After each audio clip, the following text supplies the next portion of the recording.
வணக்கம். இன்றைக்கி ஒரு குட்டி கதை. ஒரு மாணவன் தன்னோட சின்ன வயசுலேயே தவறான பழக்கங்களை எல்லாம் கற்றுக்கிறான். 7வது 8வது படிக்கிறப்பயே புகைப்பிடிக்கிற பழக்கத்தை கற்றுக்கிறான். 10வது 12வது போகிறப்ப மது அருந்துற பழக்கத்தை கற்றுக்கிறான். எப்படியோ 12வது முடிச்சுட்டு கல்லூரிக்கு போகிறான். கல்லூரியில் இவனை மாதிரியே சில நண்பர்கள் இவனுக்கு கிடைக்கிறாங்க. அவனோட சேர்ந்து போதை பழக்கம், மது அருந்துற பழக்கம், எல்லா பழக்கமும் அவன்கிட்ட வந்துடுது. கல்லூரியை முடிச்சுட்டு வெளியில் வரான்.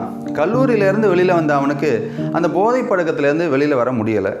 போதைப் பொருளுக்கு அடிமையாகி அதுக்கு பணம் தேவைப்படுது. சின்ன சின்ன குற்றங்களை செய்ய ஆரம்பிக்கிறான் பணத்துக்காக. சின்ன குற்றங்கள் பெரிய குற்றங்கள் ஆகுது. கடைசியில் கொலை குற்றம் வரையும் போய் சேர்ந்துருது. கொலை குற்றத்துக்காக போலீஸில் கைது செய்யப்பட்டு சிறையில் அடைக்கப்படுறான். அவன் மேலே குற்றம் நிரூபிக்கப்படுது. அவனுக்கு நீதிமன்றம் மரண தண்டனையை வழங்குது. இந்த மரண தண்டனை நிறைவேற்றுறதுக்கு கொஞ்சம் காலம் இருக்குது.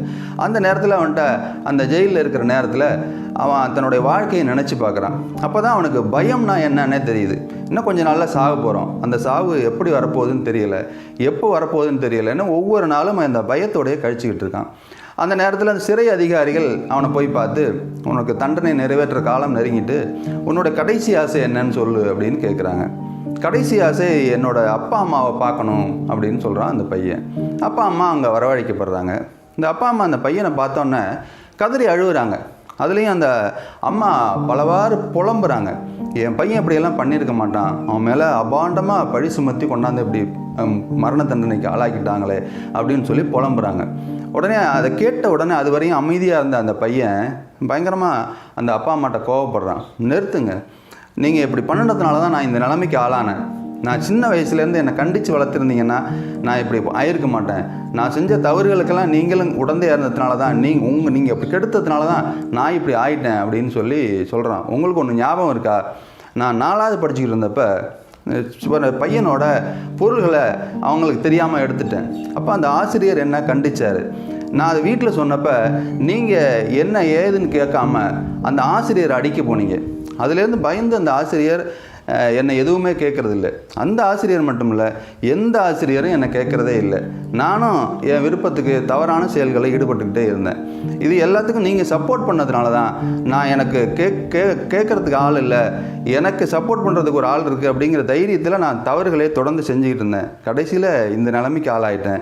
இன்றைக்கி நான் மரண தண்டனைக்கு ஆளாயிட்டேன். உங்களுக்கும் பிள்ளை இல்லாமல் போக போகுது, நானும் சாக போகிறேன், உங்களால் தான் நான் இந்த நிலைமை எனக்கு வந்தது அப்படின்னு சொல்லி அவங்கள பார்த்து வேகமாக பேசிட்டு போய் கதவை சாத்திக்கிறான். இந்த அப்பாவும் அம்மாவும் செய்வதறியாமல் தகச்சு போய் நிற்கிறாங்க. இது யாரோ ஒருத்தர் எழுதின கதையாக இருந்தால் கூட இந்த கதையில் வர்ற பெற்றோர்கள் மாதிரி தான் இன்றைக்கி பல பேரும் குழந்தையை வளர்க்குறத பார்க்க முடியுது. ஒரு உண்மை என்னென்னா, பெற்றோர்களுக்கு பயந்து கைகட்டி நின்ன கடைசி தலைமுறையும் நாம தான். இன்றைக்கி பிள்ளைகளுக்கு பயந்து அவர்கள் செய்யக்கூடிய தவறை கூட கேட்க முடியாமல் கைகட்டி நிற்கக்கூடிய முதல் தலைமுறையும் நாம தான். இன்றைக்கி பிள்ளைகளோட மனம் தடுமாறி போவதற்கும் அவர்கள் மனம் திசை மாறுவதற்கும் எத்தனையோ விஷயங்கள் கொட்டி கிடக்கின்றன. அதற்கான ஆயுதத்தையும் நாம் அவர்கள் உள்ளம் கையிலேயே கொடுத்திருக்கிறோம். இந்த சூழ்நிலையில் ஒவ்வொரு பெற்றோரும் தன்னுடைய குழந்தைகளின் ஒவ்வொரு அசைவையும் கண்காணித்து அவர்களை கனிவோடும் கண்டிப்போடும் நெறிப்படுத்த வேண்டிய மிகப்பெரிய பொறுப்பு அவர்களுக்கு இருக்கிறது.